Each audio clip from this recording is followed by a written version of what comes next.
Hello বন্ধুরা, কেমন আছো তোমরা সবাই? Welcome back to my channel Mo multi flavour.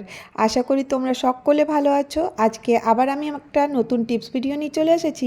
আশা করব তোমাদেরকে এই টিপসগুলো খুব ভালো লাগবে। তো আজকে আমার প্রথম টিপস হলো, দেখো এই রকমের চাবি যখন আমরা বাড়ি থেকে বেরোই আমরা আমাদের পার্সে রেখে নিই। তো তারপরে কি হয়, তারপরে আমরা বাজার করি, অনেক জিনিসপত্র কিন্তু এর মধ্যে নিয়ে নিই। যখন আমরা এর মধ্যে নিয়ে নিব, চাবিটা কিন্তু ভেতরে চলে যায়। এরপরে আমাদের মনে থাকে না কোন দিকটাতে আমরা চাবিটা রেখেছি। এরপর যখন বাইরে থেকে আমরা বাড়ি আসি, তারপর দেখবে গেটের সামনে বেশ অনেকক্ষণ দাঁড়িয়ে থাকতে হয়, কেন বলো তো? চাবি খুঁজে পাওয়া যায় না। তো তোমরা এই টিপসটা ফলো করতে পারো। তো তোমরা একটা কাজ করবে, তোমরা একটা সেফটি পিন নিয়ে নেবে। একটা বড় সাইজের সেফটি পিন আমি নিয়ে নিয়েছি। তার মধ্যে আমি কিন্তু এই চাবিগুলোকে ঢুকিয়ে দিচ্ছি। আর দেখো, এটা খুব শর্টকাট, কিন্তু এটা খুব উপকারে লাগে। তোমরা কিন্তু এটা করে দেখতে পারো। তারপরে কি করবে, যে চেন মানে জিপটা থাকে, ওই জিপটার মধ্যে দেখবে একটা হোল থাকে।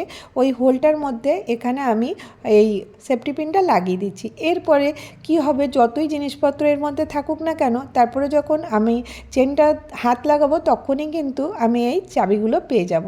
তো তোমরা কিন্তু এই চাবি রাখার টিপসটা ফলো করতে পারো, দেখবে খুব উপকার হবে। এবার আমি নেক্সট টিপসে চলে আসি। দেখো আমি এখানে বোরো প্লাস নিয়ে নিয়েছি। এটা আমি আঙুলের চারপাশে লাগিয়ে দিচ্ছি। প্রত্যেকটা আঙুলের চারপাশে লাগিয়ে দেবো। বোরোলিন, ভ্যাসলিন বা বোরো প্লাস যেটা থাকবে, তোমরা অয়েলি টাইপের ক্রিম এইভাবে লাগিয়ে দিতে পারো। তাতে কি হবে বলো তো? আমি এখন কখনো বাইরে যাওয়ার আছে, খুব তাড়াতাড়ি নেল পলিশটা লাগাবার আছে, তো তাতে কি হয়, নেল পলিশটা এদিক ওদিক লাগিয়ে লেগে যেতে থাকে। কি হয়, আবার থেকে ওটাকে পরিষ্কার করা কিন্তু অনেকটা ডিফিকাল্ট হয়ে যায়। তো সেই জন্য এটা অয়েলি থাকার কারণে লাগবে তো নাই, আর যদি একটু আধটু লাগে আঙুল দিয়ে পুছলে উঠে যাবে। এবারে তখন নেক্সট টিপসে চলে আসছি এই মোবাইলকে নিয়ে। মোবাইল আমরা রেগুলার ইউজ করি, আর এর মধ্যে কভার দেওয়া থাকার জন্য দেখবে এর ভেতরে অনেকটা নোংরা হয়ে যায়। তো ওটা কীভাবে পরিষ্কার করব, আমি এখানে নেল রিমুভার নিয়ে নিয়েছি। তো নিয়ে এর মধ্যে হালকা একটু ছোট্ট টুকরো কটন নিয়েছি, আর হালকা করে এর মধ্যে রিমুভার দিয়ে দিলাম। তারপর দেখো এর চারপাশটা পরিষ্কার করে দিলাম। কতটা পরিমাণ নোংরা তোমরা নিজেরাই দেখে নাও। আর এতে কি হয়, যে ক্যামেরাটা সেটাও কিন্তু আবঝা হয়ে যায়, আমরা ছবি তুললে আবঝা আবঝা আসে। এইভাবে একবার পরিষ্কার করে নেবে, দেখবে 2-3 দিন পরে ক্যামেরা একদম পরিষ্কার থাকবে। নেক্সট, যে এই যে দেখো কাঁচি, কাঁচি আমাদের প্রতিদিনই লাগে, আর কাঁচিটা কিন্তু ধার মাঝে মধ্যেই চলে যায়। তো আমি এখানে পুরনো ওষুধের কভার নিয়েছি, আর দিয়ে এই কভারটাকে এইভাবে কাটতে থাকবো। তো দেখবে না, যে কাঁচিটা আছে ওটা কিন্তু অনেকটা শার্প হয়ে যাবে। দেখো এইভাবে কাটতে হবে। এবারে নেক্সট টিপসে চলে আসি। পেঁয়াজ আমরা কি করি, রেগুলার আমরা রান্নাবান্না বা সালাদ খেতে ইউজ করি, কিন্তু আজকে আমি তোমাদের সাথে পেঁয়াজের একটা অন্য রকমের ইউজ তোমাদের সাথে শেয়ার করব, যেটা কিনা খুবই উপকার, আর আমাদের রোজের জীবনে এটা কিন্তু খুব দরকার। দেখো পেঁয়াজের তো কোনো হার্মফুল কিছু থাকবে না। আর আমরা যে কেমিক্যালওয়ালা যে লিকুইড ইউজ করি, যে মশা ভাগাবার জন্য বা পোকামাকড় ভাগাবার জন্য, ওটা কিন্তু আমাদের শরীরের জন্য ভালো না, বাচ্চাদের জন্য তো একদমই না। তো তোমরা এই টিপসটা ফলো করতে পারো। তো দেখো আমি পেঁয়াজটা নিয়ে নিচ্ছি, আর একটা পিলার দিয়ে আমি এর ভেতরটা এইভাবে পরিষ্কার করে দিচ্ছি, একটুখানি হোল মতন করে দিলাম। তো দেখো এইভাবে পিলারটা দিয়ে ঢুকি ঢুকি আস্তে আস্তে করে দেবে, যাতে পেঁয়াজটা ফুটো না হয়। তো দেখো কতখানি জায়গা হলো। এরপরে আমি এখানে একটা টিপস দিচ্ছি তোমাদেরকে। এখানে আমি কি করছি, সরষের তেল দিয়ে দিচ্ছি, আর এর মধ্যে দিয়ে দেবো একটা কর্পূর। কর্পূর আমাদের যে নেগেটিভিটিগুলো আছে বাড়ির, সেটা কিন্তু দূর করে। আর কর্পূরে একটা খুব সুন্দর সুগন্ধ থাকে, যেটা আমাদের বাড়িতে পজিটিভ এনার্জি নিয়ে আসে। এরপরে আমি একটা কটন এমনিভাবে দিয়ে দিলাম সলতেভাবে, আর দিয়ে এটাকে আমি জ্বালিয়ে দিচ্ছি। এটা ঠিক সন্ধেবেলার সময় কিন্তু তোমরা এই টিপসটা ফলো করবে, দেখবে মশা মাছি কিন্তু বাড়িতে আসবে না, আর তার সাথে সাথে একটা সুন্দর সুগন্ধ কিন্তু বাড়িতে পুরো ছড়িয়ে যাবে। তো তোমরা এই টিপসটা ফলো করে দেখতে পারো, খুব ভালো উপকার পাবে। তো দেখো নেক্সট টিপসে চলে আসি। এই ঠান্ডার সময় নারকেল তেলটা খুব তাড়াতাড়ি জমে যায়, তো তখন আমরা এই টিপসটা ফলো করব। এই দেখো নারকেল তেলটা আমি হালকা গরম জল করে নিয়েছি, আর ওর মধ্যে বসিয়ে দিয়েছি। এতে কী হবে, নারকেল তেলটা খুব তাড়াতাড়ি গলে যাবে। তো ডাইরেক্ট উনানে দেবো না।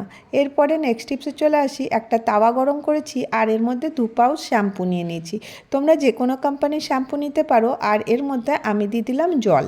তো এটা আমি কি বানাচ্ছি, এটা একটা দারুণ সলিউশন বানাচ্ছি। তোমরা কিন্তু এটা এটা ফলো করতে পারো, দেখবে খুব ভালো উপকার পাবে। এরপরে যখন জলটা খুব ভালো করে বয়েল হয়ে যাবে, তার মধ্যে আমি দিয়ে দেবো খাবার সোডা। 1 থেকে 2 চামচ মতন দিয়ে দেবো। আর আমি লিকুইডটা অনেক বেশি বানিয়ে নিচ্ছি না, এখন যতটা দরকার আমি অতটাই বানাচ্ছি। তোমরা চাইলে অনেকটা বানিয়ে রাখতে পারো। আর এর মধ্যে দিয়ে দিলাম একটুখানি কোকোনাট অয়েল। তো এটা দিয়ে কী হবে বলো তো, তোমরা এটা দেখতে থাকো। আমি এই সলিউশনটা একটা বাটিতে ঢেলে নিলাম, আর এটা দিয়ে আমি কি করছি তোমাদের সাথে শেয়ার করছি। এই দেখো দরজাটা কত বেশি নোংরা হয়েছে, এটাতে আমাদের প্রতিদিন হাত লাগে, তার জন্য কিন্তু দরজা নোংরা হয়ে যায়। তো দামি দামি কলিন না কিনে তোমরা কিন্তু এটা দিয়ে পরিষ্কার করে দেখতে পারো, কতটা উপকার পাবে। যে কোনো ফার্নিচার তোমরা কিন্তু এটা দিয়ে পরিষ্কার করে নিতে পারো। আর এটার মধ্যে এটা পরিষ্কার করার পরে একটা নতুনত্ব আসবে আর একদম গ্লেজ দেবে। তো তোমরা কিন্তু এই টিপসটা ফলো করে দেখতে পারো, বেশ ভালো উপকার পাবে। তো দেখো আমি তোমাদেরকে দেখাই কতটা নোংরা হয়েছে।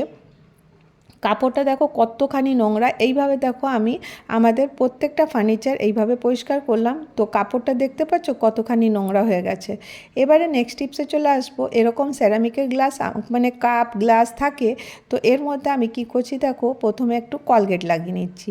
তো এটা কি হবে বলো তো, কোলগেট লাগাবার পরে আমি এর মধ্যে আরেকটা জিনিস দেব, সেটা হচ্ছে লবণ। লবণ কোনো জিনিসকে পরিষ্কার করতে তো হেল্প করে, তার সাথে সাথে কিন্তু লবণ অনেক কিছু কাজ করে। এরপর আমি ছুরিটা নিয়ে এইভাবে আমি চাপ দেব, তো তোমরা দেখবে ছুরি একদম ধারালো হয়ে গেছে আর যে কোনো জিনিস ইজিলি কেটে যাচ্ছে। আজকে আমি তোমাদের সাথে এই কটা টিপস শেয়ার করলাম। যদি তোমাদেরকে আমার টিপসগুলো ভালো লাগে তো তাহলে তোমরা একটা করে লাইক করে দিও। আর তোমরা যারা নতুন এসছো আমার চ্যানেলে, যদি ভিডিওর কোনো একটু অংশ যদি তোমাদের ভালো লেগে যায় তো তাহলে আমার চ্যানেলটাকে সাবস্ক্রাইব করে পাশে থেকে যাও।